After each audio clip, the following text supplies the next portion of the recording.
इस खबर के प्रायोजक हैं एएस ब्रांडेड लॉटवाला, लाल क्वार्टर, कृष्णानगर, दिल्ली। राजधानी के पौष कहे जाने वाले जंगपुरा निजामुद्दीन के भोगल इलाके में उस समय हड़कंप मच गया जब यहां मामूली पार्किंग के विवाद में पड़ोसी दो भाइयों ने मिलकर आसिफ कुरैशी नाम के युवक की हत्या कर दी।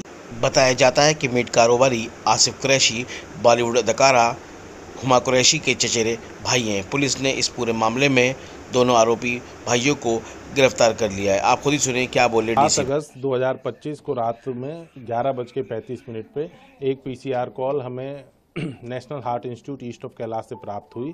उस कॉल में बताया गया कि एक व्यक्ति है मोहम्मद आसिफ कुरैशी, जिसकी आयु लगभग 45 वर्ष है, उसे मृत अवस्था में हॉस्पिटल लाया गया है और उसका पहले कोई झगड़ा हुआ था। इस सूचना के आने के तुरंत बाद हमारे एसएचओ और आईओ की जो पूरी टीम है वो हॉस्पिटल पहुंची और हमारे एसीपी और एडिशनल डीसीपी 1 की टीम मौका वारदात पे पहुंची।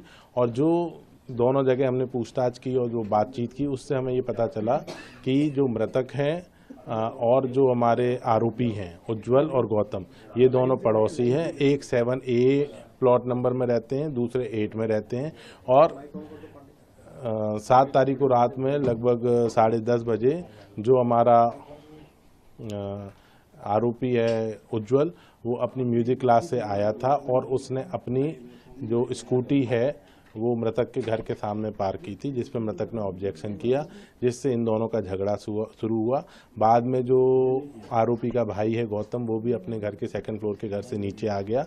दोनों भाइयों में से किसी ने एक शार्प नुकीले ऑब्जेक्ट, सुआ, पोकर जिसे कहते हैं, उससे मृतक की छाती पे हमला किया, जिसके बाद मृतक बेहोश हो गया गिर के।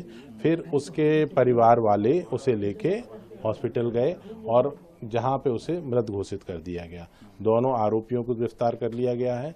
जो वेपन यूज हुआ है उसे बरामद कर लिया गया है। वह स्कूटी जिसके कारण ये विवाद शुरू हुआ था उसे भी बरामद कर लिया। आरोपियों की क्या प्रीवियस इन्वॉल्वमेंट किसी? उज्जवल है वो म्यूजिशियन है और जो गौतम है वो कोई काम नहीं करता है। उज्जवल की कोई इन्वॉल्वमेंट नहीं है, लेकिन जो गौतम है जब वो जुवेनाइल था तो मार्च 2025 के एक मामले, लड़ाई झगड़े के मामले में थाना जो हमारा लाजपत नगर है उसमें संलिप्त पाया गया। और जो मृतक है उसकी क्या प्रोफाइल है सर? मृतक का एक बिजनेस है जो बूचर हाउसेस होते हैं, तो ईस्ट डिस्ट्रिक्ट में उसमें उनका एक। सर पहले क्या इनके बीच में कोई विवाद हुआ? जगह ऐसे कोई विवाद की हमारी पुलिस में कोई जानकारी नहीं है। सर एक सवाल ये है कि क्या इसमें कोई कम्युनल एंगल भी? इसमें किसी भी तरीके का कोई कम्युनल एंगल नहीं है। ये सिर्फ और सिर्फ दो पड़ोसियों के बीच का विवाद है, जिससे ये अनफॉर्चुनेट घटना हुई है। मृतक की जो वाइफ है वो कई तरह के एलिगेशंस लगा रही हैं। तो अभी तक हमारी जांच में इस तरीके के कोई एलिगेशन सत्य नहीं पाए गए। किसी तरीके का कम्युनल एंगल वाली कोई बात नहीं है।